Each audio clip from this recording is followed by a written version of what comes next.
तर तो परत मारायला जातो, तर समोर बघतो तर ती बाई बाहेर येते. बाई बाहेर येते आणि त्याला स्वतःला असा-असा हात करते. मला सांगताना पण अंगावर काटे येतं, पण त्याला कसं झालं असेल ती गोष्ट. ती हं. समोरनं बोलवते. हो. ती लोकं बाहेर निघतात हं. आणि जो कॅरम बोर्ड असतो, तो व्यवस्थित असतो. म्हणजे सगळं फक्त रात्री घडत सगळं असतं. हां, रात्रीच सगळं झालेलं असतं ओके. आणि कॅरम बोर्ड आहे ना, तो नीट असतो. काही काहींना मारलं पण आहे त्या ह्याच्यामध्ये, ओके. हॉटेलमध्ये. त्यांचा जो ग्रुप होता, त्यांच्या ग्रुपमधले एक 3-4 जण मेले आणि ते कसे मेले याचा पत्ताच लागला नाही. हं, पोलीस केस पण झाली होती. हॉटेलमध्ये इन्व्हेस्टिगेशन पण झालं भरपूर. पोलिसांनी त्यांचा मोबाईल बघितला ना, हं. तर त्या मोबाईलमध्ये त्यांना असं स्ट्रेंज गोष्टी दिसल्या. जसं म्हणजे एक अशी सावली दिसल्यासारखं झालं त्यांना मोबाईलच्या त्या फोटोजमध्ये. अच्छा. हॅलो, हाय मित्रांनो, कशा आहात तुम्ही? स्वागत आहे तुमचं सगळ्यांचं शैतान स्टोरीज या आपल्या मराठी हॉरर पॉडकास्टच्या एका नवीन एपिसोडमध्ये. मी तुमचा होस्ट जयेश. आज आपल्या एका जुन्या गेस्टला परत इंट्रोड्यूस करतो. सो हाय प्रणिकेत, कसा आहेस? हॅलो, हाय. प्रणिकेत सोबत आपण लास्ट टाइम पॉडकास्ट केला होता आणि तो जाम हिट गेलाय. लोकांना लोणावळ्याच्या स्टोरी भरपूर आवडल्या आहेत आणि काही लोकांचे असे मला मेसेज पण आले होते की प्रणिकेतला परत बोलवा. सो प्रणिकेतला आपण आज परत बोलवतोय. सो बाकी कशी झाली तुझी लाईफ, जरा सांग. काय नाही, ते पॉडकास्ट पासून जरा नाही का घरी पण भारी वाटलं सगळ्यांना. मित्र जरा खुश झाले बाबा. सेलिब्रिटी लोकांचे पॉडकास्ट होतात, आज तुझं पण झाला लवकरच. चांगलं बाहेर झालं. आपल्या पॉडकास्ट मध्ये तुला एक चांगली रीच मिळते, चांगली ऑडियन्स मिळते. सो आज कुठल्या स्टोरीज आहे तुझ्याकडे? एक महाबळेश्वरची आहे. ओके. फॅमिलीची स्टोरी आहे. म्हणजे तशी त्यांच्या नातेवाईकांचं लग्न असतं एका फॅमिलींचं. तर म्हणजे त्याला आई आणि बायको आणि 2 पोरं असतात. तर ते महाबळेश्वरला आपलं लग्नासाठी जातात. ओके. तर तिकडं आपला जे हॉल असतात ना, हॉलचे घर-बीर हे ते सगळं काही नाही का. तर ते त्या घरामध्ये त्यांना म्हणजे रूम फुल झालेली असते. फुल जास्त गेस्ट आलेले असतात लग्नासाठी. तर ते हॉल फुल झालेले असतात तिथं. तर मग ते बोलतात, की आता इथंच कुठेतरी जवळपास महाबळेश्वरच्या इथं हॉटेल-बिटेल बघून राहू आपण. मग ते हॉटेल शोधतात सगळीकडं. मग जिथं त्यांचा हॉल होता ना, त्यांचा लॉन्स होता ना तिथं लग्नाचा, त्यांच्या लॉन्सच्या पलीकडे एक नदी होती. तर त्या नदीच्या पलीकडं हॉटेल्स होते. तर त्या हॉटेल्समध्ये ती लोकं जाऊन विचारतात, की आम्हाला नाही का भेटेल का रूम कोणची? तर ते बोलले, की साइडला तुम्हाला एक हॉटेल भेटेल, नाही का. मग ते जाऊन तिथं विचारतात, की आम्हाला हॉटेल भेटेल का? ते बोलतात, "हां, भेटेल तुम्हाला हॉटेल." ते हॉटेलमध्ये त्यांनी ते बुक करून टाकतात. तिथं राहायला जातात ती लोकं. त्यांचा एक दिवस नीट जातो. जसं ते हळद करून येतात. हळद करून आले ना तिकडं, तर त्यांच्यामधला जो माणूस असतो, जो मेन घरातला, ते सगळे हळद करून आल्यावर दमून-बिमून झोपतात. दरवाजा नॉक-बिक करतात. तर ते कसं हॉटेल हाय-फाय स्टँडर्ड होतं ते हॉटेलमध्ये. हॉटेलच्या बाहेर सगळं काय असायचं नाही का, कॅरम बोर्ड, आपले सायकल-बिकल हे सगळं असायचं. सिक्युरिटी हे रात्रीचे तिथे जास्त नाही का लक्ष ठेवायचं पण बंद करून टाकतात. ओके. सिक्युरिटी स्मोक-बिक करायला जात असेल कुठेतरी नाही का, सगळे मिळून. तर ती रात्र त्यांच्यासाठी एकदम भयानक बोलू शकतो एवढी होती, की ते झोपलेले असतात रात्री हळद-बिळद करून आल्यावर आणि तो जो माणूस असतो त्याला दरवाजावरनं स्क्रॅच करायचा आवाज येतो. ओके. तर तो एवढं लक्ष देत नाही त्या गोष्टीकडं आणि तो परत झोपतो आणि नंतरनं त्याला जी खिडकी असते ना, त्या खिडकीतनं कोणतरी त्याला बघतंय. त्याला असा भास होतो, तो उठतो आणि त्याला वाटतं, की मला हेच व्हायला लागलंय जास्त. त्याने ड्रिंक केलती. त्याला वाटतं, की मला जास्त झाली असेल हळदीमध्ये. म्हणून तो किचनमध्ये जातो आणि किचनमध्ये बघतो तर फ्रिज उघडा असतो त्यांचा. फ्रिज उघडा असतो. मग त्याला पण तो एक भास म्हणूनच घेतो. तो जातो आणि आपलं किचनमधनं फ्रिजमधनंच बाटली घेतो, पाणी पितो आणि परत येऊन झोपतो. झोपल्यानंतरनं त्याच्या बायकोला भास होतात, की कॅरम बोर्ड जो असतो बाहेर, ते कोणतरी खेळतंय. अच्छा. बाहेर कोणच नसतं. त्यांचा ग्राउंड फ्लोअर असतो हॉटेलमधला. तर त्यांना वाटतं, त्याच्या बायकोला वाटतं, की कोणतं बाहेर कॅरम खेळतंय. तर ती स्वतः बघायला जाते बाहेर, तर कॅरम कोणच नसतं खेळत. फक्त कॅरमचे कवडे असे पांगलेले होते. ते स्टार्टिंगला जेव्हा रूममध्ये येतात, तेव्हा कॅरमचं सगळं सेटअप नीट होता. म्हणजे ते कॅरमचे कवडे पण अचानक आले आणि कॅरमचे जे कवडे होते ते पांगलेले होते. स्ट्रायकर-बिकर ते सगळे. तर ती तिच्या नवऱ्याला बोलती. तो बोलतो, की "मला तर माहीत नाही, मी मी नशेत आहे, मला पण आवाज आले थोडेफार.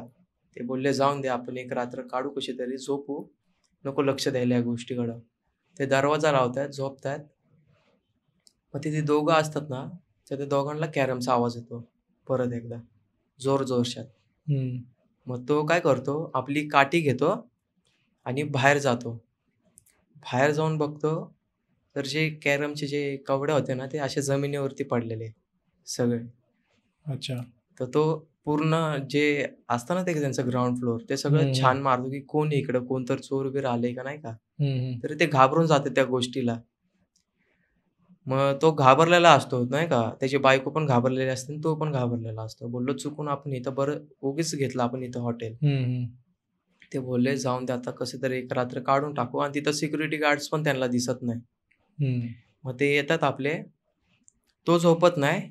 त्याची बायको आहे ना, ती झोपत असते. अच्छा. तो जागा असतो आणि त्याची जी बायको झोपलेली असते, तर तिला आवाज ऐकायला येतात बाहेर, की "तू बाहेर ये." आणि तो जागाच असतो. त्याला आवाज येत नाही. पण त्याची जी बायको असते ना, तिला दारापासून आवाज येतो, की "तू बाहेर ये. ओके. तुझ्याशी मला जरा बोलायचंय. तू बाहेर ये." मग ती उठते आणि त्याच्या नवऱ्याला सांगते, की "मला असा-असा आवाज येतोय. तुम्हाला येतोय का?" मग तो बोलतोय, की "मी आता इथंच थांबलोय. मी लक्ष ठेवते. मला काहीच आवाज येत नाही. तुला कसं काय आवाज यायला लागलाय?" ती बोलली, "हो का, मला परत एकदा आवाज येतोय. तू बाहेर ये, तू बाहेर ये." ओके. मग ते घाबरून कसे तर ते दोघं जागे राहतात त्या दिवशी. ते दोघं जागे राहतात आणि जो कॅरमचा जो बोर्ड असतो ना, तो पडून जातो सगळा. खाली. पडून जातो. तर ते दोघांना आवाज येतो त्या गोष्टीचा. तरी ते लोकं लक्ष देत नाही त्या गोष्टीकडं. मग जसं ते झोपतात, रात्र जास्त झाली असते, त्यांच्या डोळ्यावरती गुंगी येते. जसे रात्रीचे 3 वाजतात ना, तर ती खिडकीच्या समोरनं ना त्यांना हिरवी साडी घालून बाई दिसते एक. ओके. त्याच्या बायकोला. ती बोलती, की "मला इकडनं एक बाई दिसली जाताना, हिरवी साडी घालून गेली." तर ती कोण असन ते तर नाही माहिती. तो बोलतो, "आता तुला दिसली तर मला का नाही दिसली? मी पण तिथं बघतोय." तर तो खिडकीपाशी पण जवळ जाऊन बघतो, तर ती तिथं नसते. पण तिला दिसत असते. तिथंच आहे आणि ती बोलवते मला. मग नंतरनं त्यांच्या भागदौडमध्ये त्यांच्या फ्रिजमधले जे सामान असतात, ते सगळे पडून जातात. ती एनर्जी जी असते ती त्यांना घरामध्येच त्रास द्यायला चालू होऊन जाते. घरामध्येच त्रास द्यायला चालू होते. त्यांची लाईट बंद होती. त्याच्या बायकोला आवाज येतात ते, "तू बाहेर ये, तू बाहेर ये." त्या रात्री ती लोकं दरवाजाच उघडत नाही आणि ते कॉल करायला जातात. त्यांच्या तिकडच्या पलीकडच्या जे आहेत ना गेस्ट लोकं, त्यांचे नातेवाईक, त्यांना फोन करायला जातात, पण फोनला सिग्नलच नसतो त्यांच्या. ओके. स्टार्टिंगला सिग्नल लागत असतो, पण त्यांच्या फोनला सिग्नलच नसतो तसा. तर मग ती लोकं कॉलच उचलत नाही. तर त्यांचा मध्येच एसी बंद पडून जातो त्या घराचा आणि तिथं आवाज येण्याचा शांत होऊन जातो. आवाज येण्याचा शांत होऊन जातो, तर मग त्यांना नंतरनं ते शांत एका हॉलमध्ये असतात, दरवाजा-बिरवाजा लावून असतात. त्यांची आजी आणि त्यांची जे 2 पोरं असतात, त्या आजीजवळ असतात. तर त्यांना किचनमधनं आपला पट्ट्यांचा आवाज यायला लागतो. ओके. किचनचा दरवाजा बंद होतो त्यांचा आणि त्यांना किचनमधनं पट्ट्यांचा आवाज येतो, की कोणतं जेवण बनवते, कोणता भांडी घासते, असा आवाज येतो. तसं त्यांच्या जो अंगावरती काटा फुटतो, बापरे. ते घाबरतात. ते बोलतायत, की सकाळ कधी होते आणि आम्ही इकडनं पळून कधी निघतोय. आणि सिक्युरिटी गार्ड लोकांचे पण आवाज नाही आणि तिथं जे हॉटेलचे फोन्स असतात ना, की तुम्ही मॅनेजरला कोणाला तरी कॉल करू शकता, त्याचे पण सिग्नल गेलेले असतात. ओके. तर अशी ती इन्सिडेंट झाली आणि ते जसे सकाळ होती, सकाळ झाल्यानंतरनं ती लोकं बाहेर निघतात आणि जो कॅरम बोर्ड असतो, तो व्यवस्थित असतो. म्हणजे सगळं फक्त रात्री रात्रीच सगळं झालेलं असतं. कॅरम बोर्ड आहे ना, तो नीट असतो. फक्त किचनचा दरवाजा उघडा नसतो सकाळचा. तर ते सामान-बिमान पॅक करतात. किचनमध्ये पण थोडंफार सामान राहिलेलं असतं, पण ते त्यांच्याकडे लक्ष देत नाही. तर ते मॅनेजर-बिनेजरला हे ते बघायला जातात. तर ते तिथं पण कोणच नसतं. त्या मॅनेजर-बिनेजर तिथं आपला जो सिक्युरिटी गार्ड असतो, तो दुसऱ्या हॉटेलचा असतो. तर ती लोकं विचारतात, की आम्हाला असा रात्री त्रास झालाय. त्रास झालाय, तर ते बोलतात की सर हे हॉटेल आपलं 10 वर्ष झाले बंद झालंय हम्म. हे हॉटेल. हे हॉटेल फक्त रिनोव्हेट करत असतात की कोण गेस्ट आले की त्यांना राहायला. पण असे इन्सिडेंट तुमच्या पण पहिले खूप जणांना झालेले आहेत. काही-काही ओके. जण त्या हॉटेलमध्ये पण एक्सपायर झालेले आहेत. अशी इन्सिडेंट हम्म. झाली. पण तुमच्यावर अटॅक नाही केला, ती तुमच्यासाठी चांगली गोष्ट आहे. हम्म. काही काहींना मारलं पण आहे त्या ह्याच्यामध्ये, ओके. हॉटेलमध्ये. हम्म. तर त्या हॉटेलमध्ये ती इन्सिडेंट होत असती. त्या हॉटेलचं नाव माहिती आहे मला, पण मी नाही घेऊ नाही नाही शकत. हॉटेलचं नाव नको हां. घेऊ. तर मी नाही घेऊ शकत त्या हॉटेलचं नाव. पण हम्म. तिथं असे इन्सिडेंट झाले आणि तिथं ते लग्नात जातात त्या दिवशी. ते लग्नात जाऊन त्या माणसाला सांगतात, की अशी-अशी इन्सिडेंट झाली माझ्यावर. ते बोलले, "तू त्या साईडला तरी कशाला गेला हॉटेल बघायला? आम्ही तुझ्यासाठी चांगलं म्हणजे जागा करून ठेवलेली एक." हम्म. जे गेस्ट होते त्यांना अर्जंट काम आलं म्हणून ते गेलते. मग तुम्ही इथं राहिले असते. पण ते बोलले, की "आम्ही हळद झाल्यानंतर ना तर इकडं राहू नाही शकत." तर मग अच्छा. त्यांचं लग्न-बिग्न सगळं झालं. हम्म. मग नंतरनं त्यांना बाहेर गेल्यावर इन्सिडेंट कळाले, की तिथं पहिले स्मशानभूमी होती आणि त्या स्मशानभूमीच्या हे म्हणजे ते जुनंच स्मशानभूमी झालतं. कधीचं असेल ते काय माहीत नाही. पण हम्म. तिथं ते हॉटेल उभं केलतं वाटतंय. ओके. हां. तर त्या हॉटेलमध्ये असे इन्सिडेंट भरपूर जणांबरोबर झाले म्हणून ते हॉटेल बंद करून टाकलं. हम्म. ते का असली तिथं इन्सिडेंट होती तिथली. हम्म. हॉटेलमधले एक इन्सिडेंट आपल्याला बघ आपला एक अगोदर एक गेस्ट आला होता अजय म्हणून. हं. त्याने पण आपल्याला एक हॉटेलचा इन्सिडेंट सांगितला होता की ते लोक कुठेतरी रिसॉर्टवरती गेले होते हं. आणि तिथे काहीतरी 4 लोकांचा मृत्यू झाला होता. पण ते कळालंच नाही की कसे मेलेत तर ते म्हणजे ते पार्टी वगैरे करत होते काहीतरी स्विमिंग पूलच्या तिथे. हं. तुम्हाला आय बटनवरती तो व्हिडिओ सापडेल. तर अजयने पण आपल्याला एक असा हॉटेलचा किस्सा सांगितला होता की जिथे त्यांचा जो ग्रुप होता त्यांच्या ग्रुपमधले एक 3-4 जण मेले आणि ते कसे मेले याचा पत्ताच लागला नाही. पोलीस केस पण झाली होती. हॉटेलमध्ये इन्व्हेस्टिगेशन पण झालं भरपूर. आणि पण तेव्हा त्याने एक सांगितलं होतं की जेव्हा पोलिसांनी त्यांचा मोबाईल बघितला ना तर त्या मोबाईलमध्ये त्यांना असं स्ट्रेंज गोष्टी दिसल्या. जसं म्हणजे एक अशी सावली दिसल्यासारखं झालं त्यांना मोबाईलच्या त्या फोटोजमध्ये. अच्छा. त्याच्यावर मग त्यांनी असा तर्क लावला की पॅरानॉर्मल काहीतरी यांच्यासोबत घडलं असेल. एक अजून एक हॉटेलचे किस्से होते की जी छोटीच आहे म्हणजे जे फ्रेंड्स लोक होते ना ते आपल्या फार्म हाऊसला आलते फिरायला. म्हणजे ते फार्म हाऊस आपलं गोल्ड व्हॅली साईडला असेल, लोणावळ्याच्या पुढं असेल. तर तिथं फार्म हाऊस होतं. तर ते फ्रेंड्स लोक चिल करायला आलते तिथं. म्हणजे त्यांना पोरं बाळा असन पण त्यांनी टाइम काढून आलते ते नाही का सुट्टी म्हणून. आपण पण आपल्यासाठी काहीतरी टाइम काढू फ्रेंड्स लोकांचा. तर ते तिथं एन्जॉय करायला गेले. रात्रीचे आपले ड्रिंक करून सगळे हॉटेलमध्ये होते त्या फार्म हाऊसमध्ये. तर तिथं स्विमिंग पूलमध्ये ती लोक फिरायला म्हणजे आपले पवत होते स्विमिंग पूलमध्ये. ते ऑन झालते फुल पिऊन बिऊन सगळे. ते स्विमिंग पूलमध्ये सगळे होते फ्रेंड्स लोक. आणि त्यांच्यातला एक मित्र होता ना तर ते त्यांचा जो स्विमिंग पूल होता ना त्याच्या स्विमिंग पूलच्या समोर एक बंगलो होता समोर. ओके. हा तर तो बंगलो होता समोर. तर त्या बंगल्याच्या समोर अशी एक गॅलरी होती वरच्या साईडला. त्यांच्या ते असं बंगलोचा टोक असतो त्या खाली गॅलरी होती. तर त्या गॅलरीचा दरवाजा उघडा होता.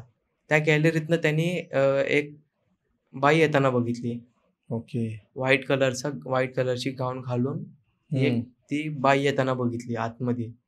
तो एकच माणूस होता जो फक्त ते स्विमिंग पूलचा बोलतो ना आपण एक कट्टा असतो तिथं ड्रिंक ठेवलेला असते. तर तो परत मारायला जातो तर समोर बघतो तर ती बाई बाहेर येते आणि त्याला स्वतःला असा हात करते. इथे आणि मला सांगताना पण अंगावर काटे येतं. पण त्याला कसं झालं असेल ती गोष्ट. ती समोरनं बोलवती. कोणाला विश्वास बसन का नाही बसन पण बोलत होती. मला सांगितलेलं मित्राने असं झालतं. तर मागची जे होती ना त्याचे मित्र लोक ते बघायला लागले हा तिथं का जास्त वेळ बघतोय. तर ते पण बघायला लागले की त्यांना पण ती दिसली की ती बोलवती. तर सगळ्यांना दिसली ती बोलवती आणि ते सगळ्यांची फाटून हातात आली. तर त्यातला जो मेन होता ना करणारा होता तो सगळं काय त्यांचा हँडल म्हणजे काय बोलतात ते वेटर ते करतात. तर तो बघायला आला की ह्यांना काय पाहिजे का अजून. तर तो बघतोय तर सगळे शॉकमध्ये आणि वर बघतात ते. तर त्या वेटरनी पण बघितलं की त्या बंगलोच्या इथनं ती बाई बोलवते त्यांना. ओके. ती हातच करत होती त्यांना. तर त्याने काय केलं वेटरनी त्यांना एकाला स्विमिंग पूलमधनं बाहेर काढलं. आतमध्ये घेऊन गेले मग सगळे ते शॉकमधनं शांत झाले. त्यांनी जी बॅग पॅक केली रात्री आणि रात्रीच्या रात्रीच गायब झाले. आणि जो जो होता ना त्यांना बाहेर काढणारा, तो हॉटेलमध्ये जो सांभाळत होता तो सगळं काय, त्यांनी पण सोडून टाकली ती नोकरी. ओके. एवढे बेकार इन्सिडेंट झालतं. म्हणजे बंगलोच्या समोर असं इन्सिडेंट होते तर बापरे. असे जुने पडलेले जे असतात वास्तू, त्याच्यामध्ये मोस्ट ऑफ द टाइम असतं की तिथे कोणती स्पिरिट किंवा एखादा घोस्ट वावरत असेल. असं ते किस्सा होता माझ्या होमटाऊनचा आहे की तिथे पण एक म्हणजे आमच्या सिटीपासून खूप दूरवरती असं हवेलीसारखं, हवेली पण नाही म्हणता येणार, एक छोटासा वाडाच होता.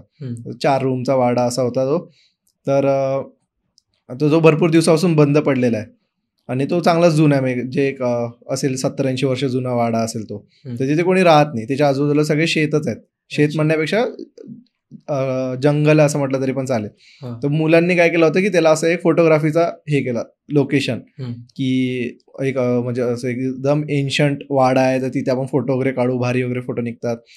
तर असं खूप त्याचा अतिरेक झाला होता तिथे. तर एक दिवस काय झालं, आता तिथे रात्रीच्या टाइमला पण चांगले फोटो निघतात जर पूर्ण चंद्र असेल तर, जसं पौर्णिमा वगैरे असेल तर असाच एक मुलांचा ग्रुप गेला होता तिथे रात्रीच्या टाइमला फोटो काढायला. आणि त्यांनी काय केलं, खूप चांगले प्रॉप्स वगैरे घेऊन गेले होते तिथे, लाईट्स वगैरे घेऊन गेले. आणि ते म्हणजे असे ते इंस्टाग्रामवरचे मॉडेल टाईपमध्ये, तर त्यांनी लाईट्स घेऊन गेले, प्रॉपर कॅमेरा वगैरे घेऊन गेले, ते सगळं प्रॉपर तिथे सेटअप वगैरे केला त्यांनी. आणि अंधार पडायची वाट बघतायत फक्त. त्यांनी अगोदरच केलं होतं, जेव्हा म्हणजे संध्याकाळच्या टाइमला सगळा सेटअप केला आणि अंधार पडायची वाट बघतायत. तर त्यांचं चालू होतं चिल करणं. मग त्यांचं ते ड्रिंक वगैरे करू दे आणि थोडी त्यांची पार्टी वगैरे चालू होती. अशी 7-8 मुलांचा ग्रुप होता तो. गाडीने गेले होते, कार वगैरे घेऊन. जसा अंधार पडला मग यांनी त्यांची कॅमेरा वगैरे ऑन केले, लाईट्स वगैरे ऑन केले आणि ते फोटो काढतात. तर त्यांच्या ह्याच्यात कसं होतं की त्यांनी आता ते पण असे आपण जसे स्टुडिओमध्ये लाईट्स यूज करतो कलरचे RGB, तसे त्यांचे पण लाईट्स होते. तर ते थोडं वेगवेगळ्या अँगलने वेगवेगळे लाईट टाकून फोटो काढतात. तर त्यांनी जेव्हा आतमधल्या रूम्समध्ये जेव्हा म्हणजे आतमध्ये असं वाड्यामध्ये आपण गेलो तसं थोडा पोर्च सारखा जो सीन असतो ना, पोर्च असतं, तिथे जेव्हा ते फोटो काढत होते ना, तर त्यांना असं दिसलं की त्यांच्या त्या RGB लाईटमधल्या लाल कलरमध्ये त्यांना त्या कॅमेरामध्ये कॅप्चर होते की पाठीमागे कोणतरी आहे. आणि प्रॉपर एक असं जसं मूवीजमध्ये दाखवतात ना की एक प्रॉपर असं एक सावली दिसते, तशी त्यांना सावली दिसते त्याच्यामध्ये. पण ते बाकी लाईट्समध्ये त्यांना कॅप्चर नव्हतं. आणि जो फोटो काढत होता, आता ते ऑब्व्हियसली सगळेजण पिऊन होते, तर थोडं सगळ्यांमध्ये थोडीशी गुंगी होतीच. तर तो फोटो काढत होता, तो पण एवढं लक्ष देत नव्हता. त्यांनी सगळ्यांनी फोटोज वगैरे क्लिक केले आणि आले ते रात्री घरी, एक 10-11 वाजेपर्यंत घरी आले असतील. आणि दुसऱ्या दिवशी जेव्हा फोटोज चेक करत होते तेव्हा त्यांना दिसलं की आपल्याला दुसऱ्या कलर्समध्ये काही दिसत नाही, पण हे रेड कलरमध्येच फक्त दिसतंय. तर आता त्यांना असं वाटलं की ही चांगली म्हणजे एक चांगला टॉपिक भेटला आहे की म्हणजे आपण फेमस होऊ शकतो, आपण लोकांना सांगू की आम्ही भूत बघितला, आमच्याकडे फोटोज वगैरे मध्ये पण आहे असं असं. पण जो फोटो ज्याने काढले होते ना त्याला एक वेगळंच फील होत होतं. तो यांना सारखं बोलायचं की नाही नाही, आपण हे फोटोज पोस्ट पण नाही करू आणि कोणाला सांगू पण नाही, हे आपण फोटोज डिलीट करून टाकू आणि परत त्या जागेवर जायला नको. पण बाकीचे बोलायचे की नाही नाही, असं काही नसतं, असेल काहीतरी कशी तरी वेगळी सावली आली असेल, कारण दुसऱ्या लाईट्समध्ये दिसत नाही, याच्यामध्ये दिसतंय. तर त्यांनी तरी पण केलं की आम्ही फोटो वगैरे टाकू. तर जेव्हा जो म्हणजे त्यातला एक मुलगा होता त्याने फोटो टाकला त्या दिवशी इंस्टाग्रामवर, ते फोटो टाकला आणि भारी त्याच्यावर कमेंट्स वगैरे येत होते की म्हणजे त्यांनी असंच प्लॉट तयार केला होता की आम्ही घोस्ट बघितला, आम्ही घोस्ट हंटिंगला गेलो होतो, आम्ही खरोखर घोस्ट बघितला, बघा आमच्या फोटोजमध्ये घोस्ट आहे. त्याने ज्या दिवशी पोस्ट टाकली तो त्या दिवशी आजारी पडला आणि त्याच्यावरती मग ते सिम्पटम्स दिसायला लागले, तो खूप आजारी पडला. त्याच्यानंतर त्याचा ताप उतरत नव्हता, अशा बऱ्याच गोष्टी. त्याला त्याचा मित्र तेच बोलत होता सारखं की बघ तुला मी बोललो तो पोस्ट टाकू नको, आणि बाकीच्यांना पण सांगितलं की तुम्ही पण टाकू नका. आणि त्याला ती पोस्ट डिलीट करायला सांगितली त्याने पोस्ट डिलीट केली. पण जेव्हा तो रिकवर झाला ना तेव्हा तो बोलायचा की 2 दिवस जेव्हा ती पोस्ट होती ना, मला स्वप्नामध्ये सारखं तेच घर दिसायचं आणि त्या घरामध्ये असे लोक दिसायचे फिरताना आणि ते ओरडायचे मला, काहीतरी म्हणजे त्यांना काहीतरी बोलत होते ते माझ्यासोबत, पण मला कळत नव्हते ते काय बोलतात. हा, मी पोस्ट डिलीट केली तर मग नंतर मला ते नाईटमेअर्स याचे बंद झाले. असं मग त्याच्या मित्रांनी पण फोटो टाकायच्या पहिले मग त्यांना पण असं वाटायचं की आपल्यासोबत घडू शकतं, तर त्यांनी मग ते फोटो टाकले नाही. अच्छा, पण असेल त्या घरामध्ये काहीतरी. आणि त्या एका इन्सिडेंटमुळे म्हणजे तो इन्सिडेंट आता काय झाला, यांची कम्युनिटी असते ना फोटोग्राफर्सची आणि ते जे असे फोटो काढतात हा. मॉडेल वगैरे ते त्यांच्या कम्युनिटीमध्ये ती चांगलीच गोष्ट फैलली की असं असं झालंय, बघितलंय. आपण नको तिथे जायला. तर मग तो स्पॉट नंतर हळूहळू त्याचा तो अतिरेक कमी झाला तिथे लोकांचा जायचा. नाहीतर तो एक असा हॉटस्पॉट झाला होता, एक हॉट लोकेशन की जिथे फोटोग्राफी करायला ती एक बेस्ट जागा आहे, तिथे जाऊ शकतो आपण फोटो काढायला असं. आता तू जसं सांगितलं की जागेवरती असं असतं की एक फॅमिली असती ते त्या जागेवरती म्हणजे त्यांना एक प्लॉट भेटतो, त्या प्लॉटवरती ते लोक घर बांधतात. ओके. घर बांधतात तर तिकडं दोघं नवरा बायकोच राहणारे असतात. त्यांची मम्मी फक्त जो पोरगा असतो त्याची आई पण येत असते तिथे राहायला, पण त्या आईचं घर लांब असतं. म्हणजे आपलं समजा कुर्ल्या साईडला होतं त्यांचं घर. ओके. त्यांचा तिथं फ्लॅट होता आणि यांनी इथं जळगावमध्ये आपला घर बांधलेलं नाही का, म्हणजे प्लॉट बरंच घेऊन. लांब. हा. तर ती कधीतरी यायची त्यांना भेटायला, पण ते दोघंच नवरा बायको होते आणि ती प्रेग्नेंट होती. जी होती ना जी बाई, ती प्रेग्नेंट होती त्याची बायको. तर झालं असं की तो कामावरती जायचा आणि ती बंगल्यामध्ये एकटीच असायची त्या घरामध्ये. त्या घरामध्ये एकटी असायची. मग तिकडनं तिला एक बाई जाताना दिसलेली की ती भाजी घेऊन जात होते आणि तिने बघितलं की ही प्रेग्नेंट आहे. तर तिने दरवाजाला नॉक केला. ती साखर मागायला आलती ती बाई. ती बोलली, "अहो तुम्ही प्रेग्नेंट आहे का? अहो मी इथनं बघत असते तुम्हाला जाताना येताना. मी तुमच्याकडे साखर मागायला आलते, तर साखर द्याल का तुम्ही मला?" तर ती बोलती, "हो नक्की मी देईन साखर तुम्हाला." मग ती घरात बोलवते तिला. ती बोलते नाही का, असंच म्हणजे मी प्रेग्नंट झालते आणि माझ्यावर असं-असं झालतं. नाही का, माझं पण पोरगं असं-असंच गेलं. तिचं ती पोरगं वारलेलं रडते-बिडते असतं का? सांगते ती ओके. तिची ती इमोशनल. मग ते बोलते की तुमचं जर बारीक पोरगं झालं ना, तर मला नक्की बोलवत जावा त्याच्याबरोबर खेळायला. ओके. हां. तर मग ती बोलते, "नक्की बोलू." मग ते जसे ते आडोस-पडोसवाले बोलतात ना, ते मैत्रीण होऊन जातात.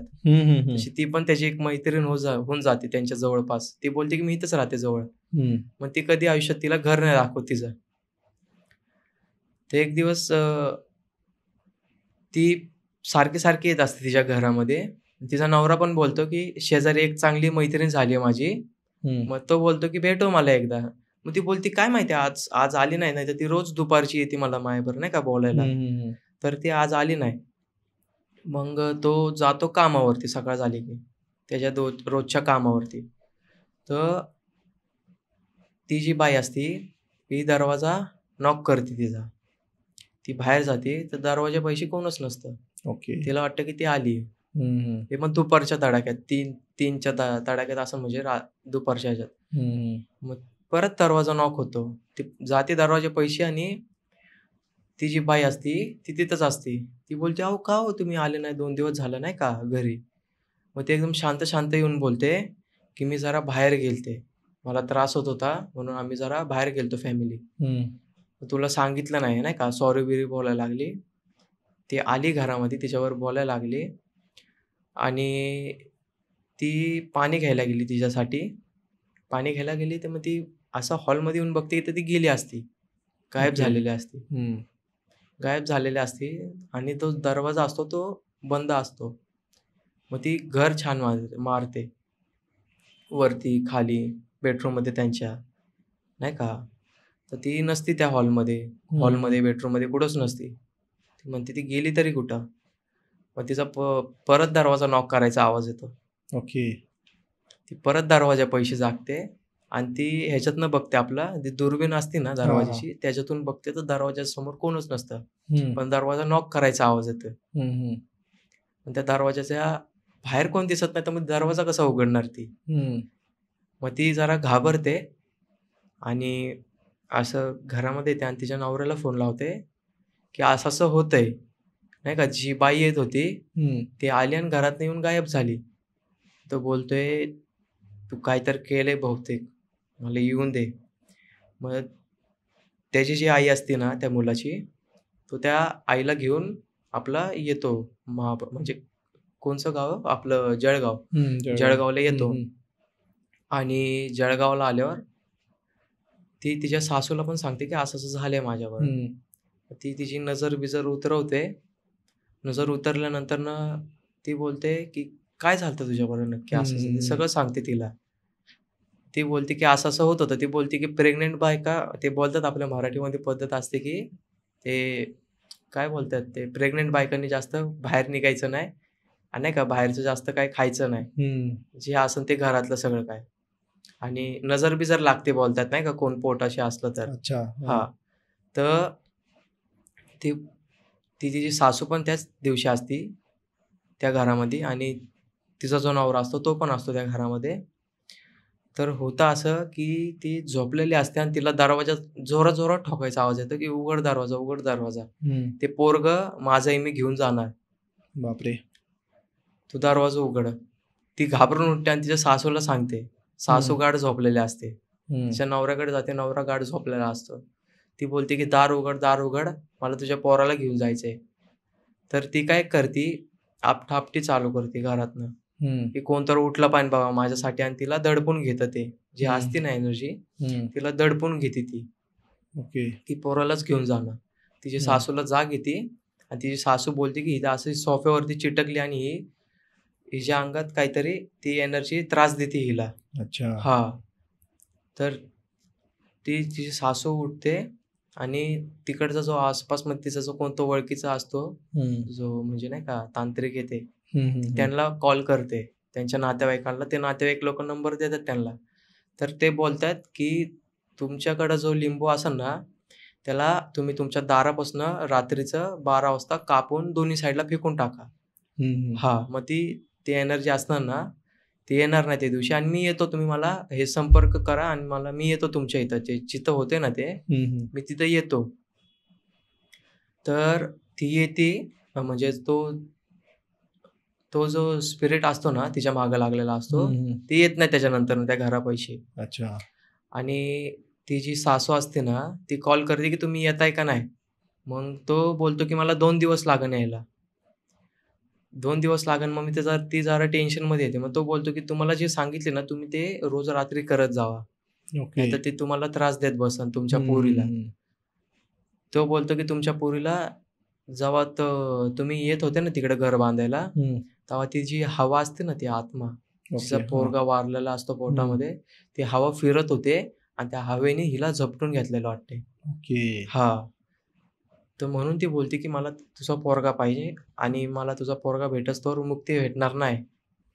तर तो सांगतो. 2 दिवस निघून जातात, तो येतो तसा. तर त्यांची प्रोसिजर चालू ठेवतात लिंबू हे ते करायची, पण तो येतो. आणि नंतरनं तो एक मडकं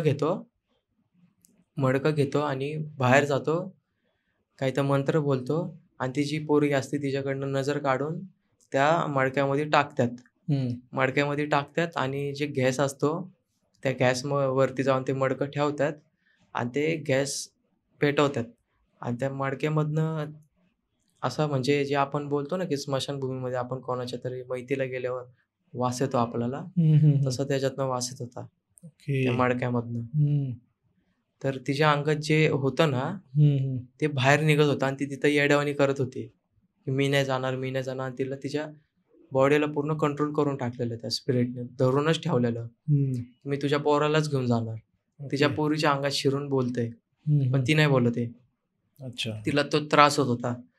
तर मग ते जसं बाहेर निघत जातं, मग तो बोलतो की आता या मडक्यामध्ये खेत केलंय मी, आता मी हिला घेऊन जातो आणि विसर्जन करतो पाण्यामध्ये. कारण कसं झालं की जी प्रेग्नेंट बाई होती ना, तुम्ही ज्या हायवेच्या समोर घर बांधलंय त्या हायवेच्या समोरच त्या प्रेग्नेंट बाईचा ऍक्सिडेंट झाला. तिचा नवरा वाचला पण ती वारली. त्याच्यामुळे ती एनर्जी फिरत होती तिथं. आणि तुमची पण पोरगी प्रेग्नेंटच आहे आणि ती तिथं भटकत होती, म्हणून तुम्ही इथं घर बांधायला काढलं आणि तिचा पहिला पाऊल इथं या जमिनीवरती पडला, म्हणून त्या स्पिरिटला कळालं आणि ती तिच्या अंगात शिरली. ती तिला त्रास द्यायला लागली. ते अशी इन्सिडेंट होती हायवेची. सो थँक्यू प्रणिकेत, तू आल्याबद्दल. तू पुन्हा आम्हाला एकदा वेळ दिला तुझा आणि तुझ्या एवढ्या साऱ्या भरपूर इंटरेस्टिंग स्टोरीज आमच्यासोबत शेअर केल्या, त्याबद्दल थँक्यू. आणि तुला कसं वाटलं नाही परत एकदा या पॉडकास्टला येऊन? पॉडकास्टची आता सवय झाली, घरच झालेली असं वाटतं. चालेल, आपण नक्कीच परत आणखी पॉडकास्ट करू. जळगावच्या भरपूर स्टोरीज आहेत आपल्याकडे, भरपूर आहेत जे आपण अजून कव्हर नाही केले आहेत, त्या आपण घेऊ नेक्स्ट टाइम. आणि मित्रांनो, तुम्हाला जर अशाच इंटरेस्टिंग हॉरर स्टोरीज आणि रिअल किस्से ऐकायचे असतील तर तुम्ही शैतान स्टोरीज या चॅनलला सबस्क्राईब करायला विसरू नका. तुम्हाला हा व्हिडिओ आवडला असेल तर प्लीज लाईक करा, कमेंट करा, तुमच्या मित्रांना हा व्हिडिओ शेअर करा. तुम्हाला तुमच्या स्टोरीज आमच्यासोबत शेअर करायच्या असतील तर तुम्ही प्लीज डिस्क्रिप्शनमध्ये दिलेल्या गुगल फॉर्मला जाऊन फॉर्म फिल करा आणि आम्ही तुम्हाला आमच्या चॅनलवरती इन्व्हाइट करू आणि शैतान स्टोरीजच्या व्हिडिओज बघत राहा. थँक्यू.